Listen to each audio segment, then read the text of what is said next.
এইটো ৰাস্তা নাম ভৰুৱাই দিব লাগিব। ভোট সভা বা আমাৰ মণ্ডল সভাপতিয়ে চাই মাজৰ ভোট সভাপতিকো লিখি দিব লাগিব। এইটো এটা ডাঙৰ 5.5 মিটাৰ বহলৰ ৰাস্তা বনাম।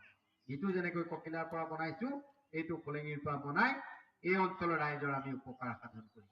প্ৰধানমন্ত্ৰী নৰেন্দ্ৰ মোদী ডাঙৰীয়াক আপোনালোকে আশীৰ্বাদ কৰক। ডক্টৰ হিমন্ত বিশ্ব শৰ্মা ডাঙৰীয়াক আপোনালোকে আশীৰ্বাদ কৰক।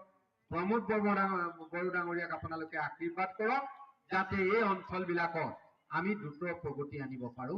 তাৰে কামনা কৰি 19 তাৰিখে আপোনালোকে ৰাতিপুৱা গৈ নিজৰ ভোট সাব্যস্ত কৰি ঠাইচুগুৰি যাব না, আপোনালোকে ঠাইচুগুৰিত ভোট সাব্যস্ত কৰি 100% পদুমত টিপিব লাগিব।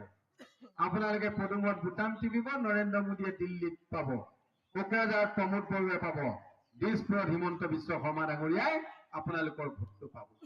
গতিকে পুনৰবাৰ সকলোকে ধন্যবাদ আৰু নমস্কাৰ জনাই আপোনালোকৰ পৰা আশীৰ্বাদ